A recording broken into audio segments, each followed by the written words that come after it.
Hi అండి. Welcome back to my YouTube channel happy Harisha. ఎలా ఉన్నారు అందరూ? ఐ హోప్ అందరూ బాగున్నారు అనుకుంటున్నాను.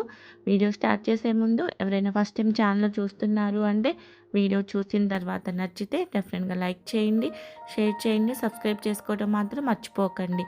పక్కనే ఉన్న బెల్ని క్లిక్ చేస్తే నేను ఎలాంటి వీడియో అప్లోడ్ చేసినా నోటిఫికేషన్ మీ దాకా వస్తుంది. నేను family vlogs, healthy cooking, organization, కిడ్స్కి సంబంధించింది and art and craft, stitching ఇట్లాంటివి నాకు తెలిసినవి మీతో షేర్ చేసుకుంటూ ఉంటాను. సో ఎవరైనా ఫస్ట్ టైం ఛానల్ చూస్తున్నారు అంటే మాత్రం డెఫినెట్గా రిమైనింగ్ వీడియోస్ కూడా చూసి ఛానల్ సబ్స్క్రైబ్ చేసుకొని సపోర్ట్ చేయండి. ఇంకా ఎట్లాంటి లేట్ చేయకుండా అయితే ఈరోజు వీడియో స్టార్ట్ చేసేద్దాం.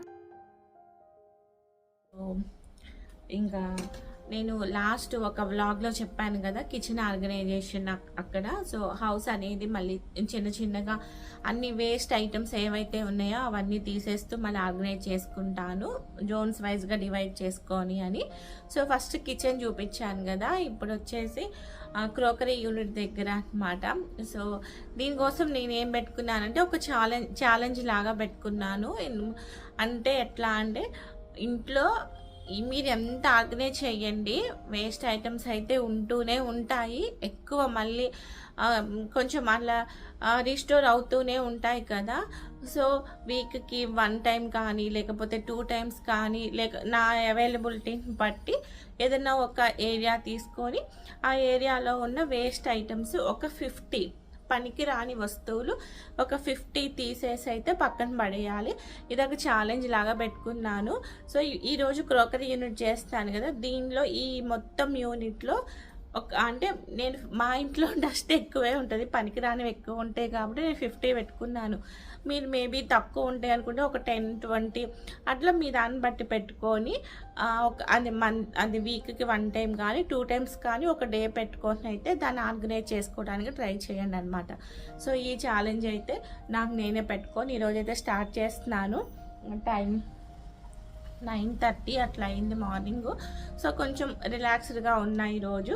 సో ఈరోజు అయితే ఈ క్రోకరీ యూనిట్ అంతా కూడా సెట్ చేసుకుంటాను. ఫస్ట్ ఎలా ఉందో చూపిస్తానమాట. ఇంకా ఇక్కడైతే ఓకే, కొంచెం పైన కొన్ని ఏరియాస్ అయితే కొంచెం బెటర్, కానీ ఇది చూడండి, ఈ డ్రా అయితే ఎంత మెస్సీగా ఉందో. ఒక్కోసారి డ్రా క్లోజ్ చేయాలి అన్నా కూడా పట్టదనమాట. ఏదైనా కవరు లేకపోతే పేపరు ఏదో ఒకటి అడ్డం వచ్చేసి ఎంత క్లమ్జీగా ఉందో. అండ్ ఇక్కడ కూడా అంతే. యాక్చువల్గా ఈ 2 ర్యాక్స్ అనేది ఫస్ట్ ఎంటీగా ఉన్నాయి. ఇక్కడ అంతకుముందు ఈ బొమ్మలు ఉన్నాయి కదా, నేను ఫంక్షన్ కోసం చేసుకున్న బొమ్మలు, ఆ బొమ్మలు ఉండేవి, అవి తీసాను కాబట్టి అవి ఎంటీగా ఉన్నాయి కదా అని చెప్పేసి ఏ గ్లాస్ బౌల్ దొరికినా ఏది దొరికినా దానిలోకి పెట్టేస్తున్నాను అనమాట. అసలు ఆర్గనైజ్డ్గా లేదు. ఇంక ఇక్కడ కింద కూడా అనమాట. సో మ్యాక్సిమం సర్దుతూనే ఉంటాను, బట్ వస్తూనే ఉంటాయి ఇంట్లో ఏదో ఒక ఐటమ్స్ వస్తూనే ఉంటాయి, ఇంకా అట్లా స్టోర్ అయిపోతున్నాయి. అందుకే ఫస్ట్ ఈ ఏరియా అయితే పెట్టుకున్నాను. నేను ఈ స్టార్టింగ్లో చెప్పినట్లు వీడియోలో మీరు వీక్లీ 1-2 లేదు మీకు టైం ఉంది అనుకుంటే డైలీ అయినా పెట్టుకొని ఇంట్లో ఏదో ఒక కార్నర్ తీసుకొని అక్కడ ఆ ప్లేస్ నుంచి ఒక 10 ఐటమ్స్ అన్న మినిమం అయితే దొరుకుతాయండి. అలా దాన్ని ఒక రొటీన్ లాగా పెట్టుకొని చేస్తున్నామంటే డెఫినెట్గా హౌస్ అనేది అది చిన్నదైనా పెద్దదైనా కూడా మంచిగా స్పేషియస్గా అన్ని సామాను ఫిట్ అయ్యేలాగా అండ్ చూడటానికి కూడా చాలా బాగుంటుంది. ఇక్కడ నేను ప్రతి ర్యాక్ కూడా నేను ఆర్గనైజ్ చేసుకోవడం అయితే చూపించట్లేదు, మీకు బోరింగ్గా ఉంటుంది. సో ఫైనల్గా అయితే ఇలా పెట్టుకున్నాను. నా దగ్గర చిన్నవి ఇట్లాంటివి గ్లాస్ బౌల్స్, జాడీస్, కప్స్ అయితే ఎన్ని ఉంటాయో అవన్నీ చాలా ఉంటాయి. అవన్నీ అయితే నేను ఇమీడియట్గా ఇప్పటికిప్పుడు తీసి పడేయలేను కాబట్టి నేను ఉన్నంతలో అయితే ఇట్లా కొంచెం నీట్గా పెట్టుకోవటానికి అయితే ట్రై చేశాను. ఇంకా ఈ డ్రా దగ్గరకు వస్తే చూడండి ఎలా ఉందో కదా. కప్బోర్డ్స్ ఉండటం వల్ల పాజిటివ్ ఉంది, నెగిటివ్ ఉంది. అట్లీస్ట్ ఓపెన్ అనుకోండి, అలా పిచ్చిగా కనిపిస్తుంది అంటే కొంచెం ఇమీడియట్‌గా అయినా కూడా దాన్ని ఆర్గనైజ్ చేస్తాము. ఇలా డ్రాసు, కప్‌బోర్డ్స్ ఉన్నాయంటే లోపల ఎంత చెత్తగా ఉంది అనేది బయటకైతే కనిపించదు కాబట్టి ఒక్కోసారి కొంచెం బద్ధకించి అలా వదిలేసే ఛాన్సెస్ ఉంటాయి. సో, ఇక్కడ మాకి తొందరగా అనమాట ఇమీడియట్‌గా కావాల్సినవి కొంచెం వెంటనే పిక్ చేసుకునేలాగా ఉండేవి. అట్లాంటివి మేము ఎక్కువ ఇక్కడ స్టోర్ చేసుకుంటాము. లైక్ ఈ ప్రింటర్‌కి సంబంధించినవి కానివ్వండి, లేకపోతే ప్లాస్టర్సు, మా సాయి ఆడుకోవటానికి స్పిన్నర్సు అట్లాంటివి కొన్ని కొన్ని తొందరగా మాకు కావాలి అన్నవి ఉంటాయన్నమాట. అట్లాంటివి పెట్టుకుంటాము. ఇక్కడైతే నేను ఫస్ట్ ఇంకా ఉన్నయన్నీ కూడా స్టఫ్ తీసేసి మళ్ళీ నీట్‌గా ఒకసారి క్లాత్ పెట్టి తుడిచేసుకొని కింద అయితే షీట్ వేసేసుకున్నాను. ఫస్ట్ అయితే నేను ఇక్కడ ఆర్గనైజర్స్ పెట్టుకుంటున్నాను. ఆర్గనైజర్స్ అంటే పెద్దగా ఏం లేదులెండి. ఇట్లాంటివి కొన్ని 1 ఆర్ 2 ఆర్గనైజర్స్ అన్నవి నేను అంతకుముందు తీసుకున్నవి ఉన్నాయి. అండ్ కొన్ని అయితే మీరు చూస్తే ప్లాస్టిక్‌వి ఇవి డబ్బాలు ఇవి ఉంటాయి కదా! ఇప్పుడు ఇంట్లో నేను అసలు ప్లాస్టిక్ యూజ్ చేయట్లేదు కిచెన్‌లో కాబట్టి అట్లాంటివి కొన్ని కొన్ని నేను వీటిల్లో యూజ్ చేసుకుంటాను అంతే. సో, వాటినైతే ఫస్ట్ ఎలా పెడితే కరెక్ట్‌గా సెట్ అవుతుంది ఏంటి అనేసి ఫస్ట్ అయితే చూసుకుంటున్నాను. నేను అంతకుముందు వీడియోస్‌లో కూడా చెప్పాను. ఫస్ట్ పెద్ద ప్లానింగ్‌తో ఏం స్టార్ట్ చేయను. అలా చేసేటప్పుడు ఎలా అనిపిస్తే అలా అని అనమాట. సో, ఇక్కడైతే ఉన్న వాటిని ఫస్ట్ అయితే ఎలా కావాలి అన్నది అడ్జస్ట్ చేసుకున్నాక దాని తర్వాత నా దగ్గర ఇట్లాంటివి ట్రాన్స్పరెంట్ ఇవి ఉన్నాయన్నమాట బాక్సెస్. ఇవి డీమార్ట్‌లో తీసుకున్నాను అంతకుముందు. సో, ఇంకా అవి పెట్టుకున్నాను. వాటిల్లో ఇంకా మా పిల్లలకి చాలా ఎక్కువ స్పెట్స్ ఇట్లాంటివి యూజ్ చేస్తుంటారనమాట. అవి అండ్ చెప్పాను కదా ప్లాస్టర్స్ ఇవన్నీ ఒక్కొక్క దానిలో పెట్టుకున్నాను. అండ్ నాకు ఆ రెడ్ బౌల్ పెద్దది అవుతుందని అనిపించింది. బట్ ఇప్పుడు వేస్ట్ అంతా తీసిన తర్వాత అంత ఎక్కువ కూడా అవసరం లేదు అనిపించి ఆ పెద్దది తీసేసి జస్ట్ చిన్నది ఒకటి పెట్టేసుకున్నాను. అండ్ దానిలో ఇవి మనం దీవాళికి యూజ్ చేస్తాం కదా, బయట కారిడార్స్లో పెట్టడానికి ఎలక్ట్రిక్ దీపాలు అవి. సో, అవి పెట్టుకున్నాను. ఇవి కూడా అవి దీపాలే అనమాట.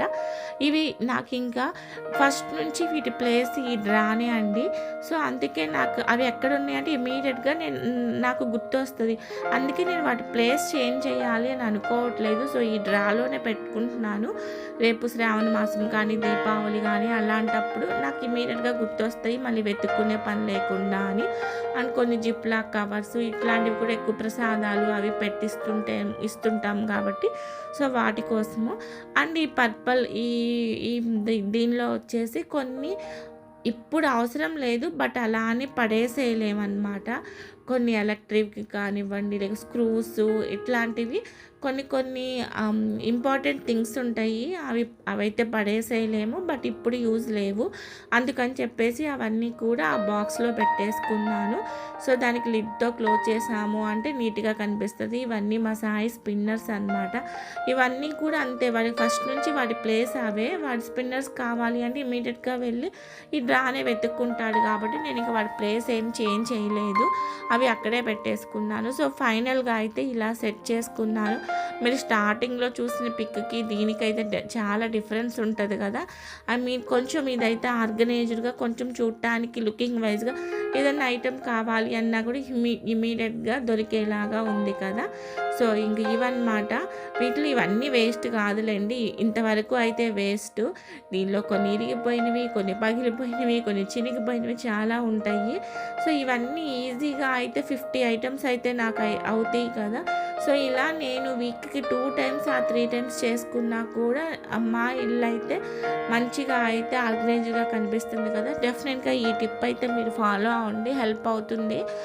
హెల్ప్ అయింది అంటే మాత్రం నాకు అది కామెంట్ సెక్షన్‌లో షేర్ చేసుకోండి. దీని తర్వాత అయితే నేను డే వ్లాగ్ కూడా షేర్ చేస్తానని చెప్పాను కదా! సో, ఇంకా కొంచెం క్లౌడీగా ఉంది. ఇంట్లో 1 ఆర్ 2 పార్ట్స్ అనేవి ఖాళీగా ఉన్నాయన్నమాట. సో, మొక్కలు తెచ్చుకుందాంలే అని చెప్పేసి ఇట్లా నర్సరీకి వచ్చాను. నేను పూల మొక్కలు అలాంటి వాటి మీద అయితే నేను ఇప్పుడు అంత ఇంట్రెస్ట్ చూపించట్లేదండి. అవి ఉండట్లేదు. ఊరికే తొందరగా చనిపోతున్నాయి అన్నమాట, ఎండిపోతున్నాయి. అందుకని చెప్పేసి ఇలాంటి క్రోటన్ మొక్కలైతే మనం ఎప్పుడన్నా కొంచెం ఔటింగ్‌కి అట్లా వెళ్ళినా 3, 4 డేస్ వాటర్ లేకపోయినా కూడా ఉంటాయి కాబట్టి నేను ఇట్లాంటివి తీసుకొచ్చుకున్నా అనమాట. ఆల్రెడీ ఈ పాట్ ఉంది ఇంట్లో. సో, ఇంక అదే తీసుకెళ్తే ఇంక వాళ్ళు కొత్త మట్టి ఫిల్ చేసి ఆ చెట్టు వేసిచ్చారు.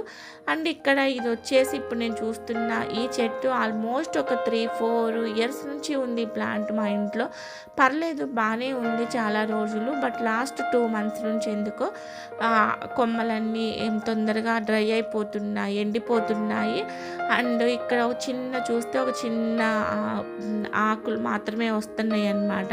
సో, కొంచెం ఎక్కువ లేదు, ఎంప్టీగా కనిపిస్తుంది ఈ పాట్ అంతా అని చెప్పేసి మొన్న కొంచెం వాము చెట్టు ఒకటి వేసుకున్నాము. అండ్ నాకు సేమ్ ట్రీ అనమాట మళ్ళీ తెచ్చి పెట్టుకోవాలి అని అనిపించేసి మళ్ళీ సేమ్ ఇంకా ఎట్లాగో పాట్ ఉంది కాబట్టి జస్ట్ ట్రీ ఒక్కటి తెచ్చుకున్నాను. నాకు 100 రూపీస్ అలా పడినట్లుంది ఈ చెట్టు.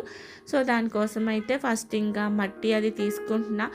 ఆల్రెడీ లోపల రూట్స్ అవి ఉన్నాయి కాబట్టి బాగా లోతుగా తీయటానికైతే మట్టి రాలేదు.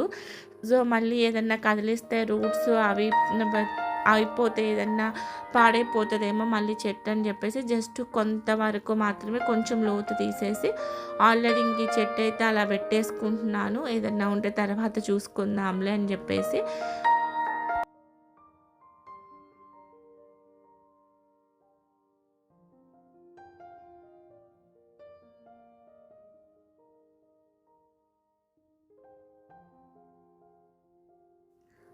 నాకు ఫస్ట్ నుంచి కొంచెం చెట్లు అవి ఎక్కువ ఇష్టమే. మ్యారేజ్ అయిన దగ్గర నుంచి అయితే చెట్లు అయితే ఇంట్లో ఉంటూనే ఉన్నాయి.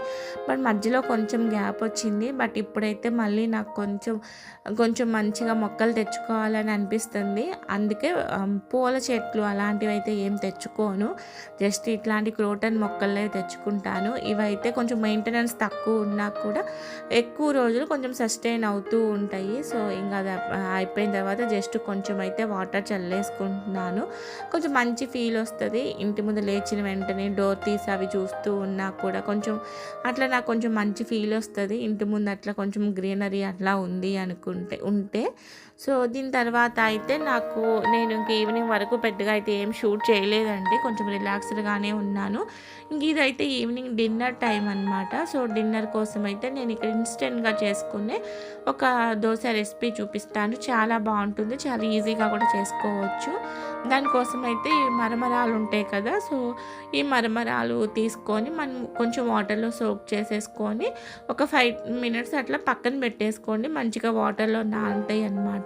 సో, దాని తర్వాత ఒక మిక్సీ జార్ తీసుకొని దీనిలో నేను 1 కప్పు వరకు బొంబాయి రవ్వ తీసుకుంటున్నాను. ఉప్మా రవ్వ ఉంటుంది కదా వైట్ది. సో, ఆ బొంబాయి రవ్వ 1 కప్పు తీసుకుంటున్నాను. దీన్నైతే మనం ఫైన్గా వీలున్నంత ఫైన్గా అయితే మీరు గ్రైండ్ చేసేసుకోండి. దాని తర్వాత దీనిలోకి ఎంతైతే మనం బొంబాయి రవ్వ తీసుకున్నామో అదే కప్పుతో నేను పెరుగు తీసుకుంటున్నాను. సో, ఇన్స్టెంట్గా చేసుకోవచ్చు తొందరగా, ఇంట్లో ఏం బ్యాటర్ లేదు అనుకున్నప్పుడైతే ఇమీడియట్గా ట్రై చేయండి, చాలా బాగుంటుంది. సో, పెరుగు యాడ్ చేసుకున్నాక ఒక చిన్న బంగాళదుంప అనేది ఇలా చిన్న చిన్న పీసెస్గా, పచ్చి బంగాళదుంపే అండి, చిన్న పీసెస్గా కట్ చేసి యాడ్ చేసుకున్నా. దాంతోపాటు ఏదైతే మనము ఆల్రెడీ సోక్ చేసి పెట్టుకున్నామో మరమరాలు వేసుకొని కొంచెంగా వాటర్ యాడ్ చేసుకుంటూ దీన్ని స్మూత్ పేస్ట్ లాగా అయితే చేసుకోవాలి. కన్సిస్టెన్సీ మరీ లూజ్గా చేసుకోకండి, కొంచెం థిక్గానే ఇలా వీడియోలో చూపిస్తున్నట్టుగా స్మూత్ పేస్ట్ లాగా చేసుకోండి. దీనిలోకి కొంచెం సాల్ట్ అండ్ వంట సోడా వేసుకొని పక్కన పెట్టుకోండి. ఆ క్లిప్ అయితే మిస్ అయిందండి. ఈ లోపు అయితే చట్నీ ప్రిపేర్ చేసుకుందాం. దానికోసం కడాయి పెట్టుకొని ఆయిల్ వేసుకొని ఆయిల్ హీట్ ఎక్కిన తర్వాత టమాటో, పచ్చిమిర్చి, ఆనియన్స్ వేసుకొని ఇవన్నీ కూడా మంచిగా ఆనియన్స్ ఇవన్నీ మగ్గేలాగా అయితే మగ్గించుకోండి. ఇక్కడ చూడండి టమాటోస్ అన్నీ కూడా కొంచెం మగ్గిపోయాయి కదా. ఇప్పుడు దీనిలోకి ఒక గుప్పెడు వరకు పుట్నాలు ఉంటాయి కదా, వేయించిన శనగపప్పు, ఈ పుట్నాలు యాడ్ చేసుకొని జస్ట్ ఒక 1 మినిట్ అలా ఫ్రై చేసుకొని స్టవ్ ఆఫ్ చేసేసుకొని కంప్లీట్గా చల్లారిన తర్వాత దీన్ని మనం మిక్సీ వేసేసుకుందాము.